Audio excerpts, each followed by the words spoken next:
I'm looking through you. Where did you go? Hi, I'm Lynn Shuck. I'm a certified Eischens yoga instructor, and what you're about to watch is an Eischens yoga transformation tutorial. Transformation work is a hallmark of Eischens yoga. We take simple poses and we apply weight resistance on parts of the body to stimulate muscles that aren't working. All of this is done in order to bring balance into the body, to support joints better, to release overworked muscles, and to feel better throughout your day. In each tutorial that you view, you'll see one pose being performed, and in that pose we'll do one or two instructions. There are many instructions that we can use in any pose, many ways to give weight resistance. But because this is an introduction, I don't want to overwhelm anybody. We'll start with the basics.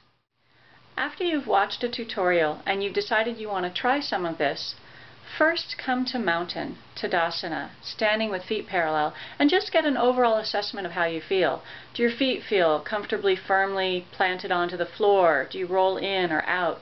Do you have a sense of lift in the body, or do you feel fairly heavy? Is your breath constricted? Is your breath easy?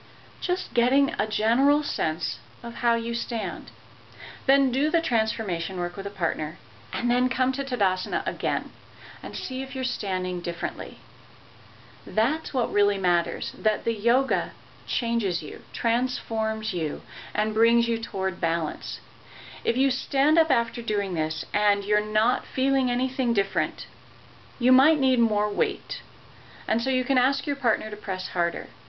You also may have held the pose too long. Really only hold the poses for about 10 seconds with weight resistance. If you feel any discomfort, you should stop immediately. Yoga should never hurt. Each of the poses will work different parts of the body in different ways, so it may be that some of these poses have a better impact on you, bigger impact than others, just because of how you've developed.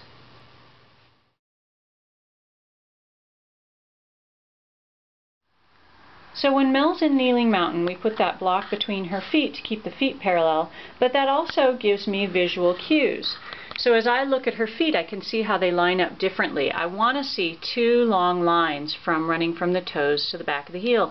And you can see how the heel curves in a little here and curves in even more on the right. That means there's rotation in the legs, and we have to start to work with that rotation.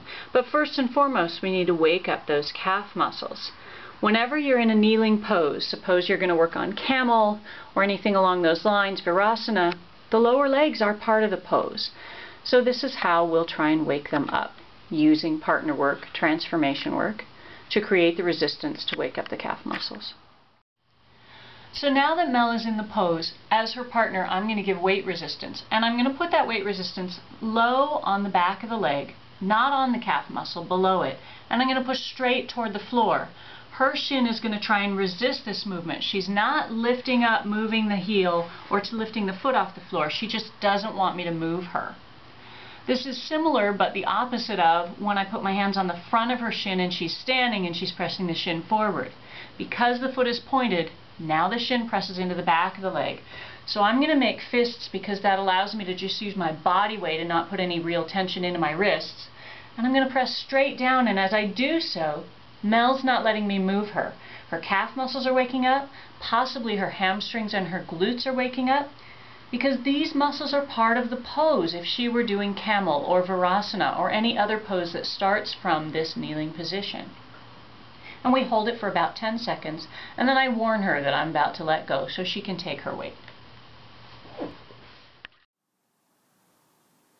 Now just looking at Mel's feet, all we've done is 10 seconds of that little bit of resistance work, and you can already see that the back of her heels are not curving in like they were before. They're starting to lengthen, which means we're starting to remove some of the rotation. And all we did was 10 seconds of resistance work on her shins. For those of you who are discovering that you like this work and you'd like to go deeper into Eischens yoga, find a teacher near you. Go to eischensyoga.com and see if there are any Eischens yoga teachers in your area. If you find yourself in the Twin Cities, come take my classes and workshops, or contact me for a private individual session. If you really like this stuff, you can become an Eischens yoga geek. Soon, we're going to have a t-shirt for that.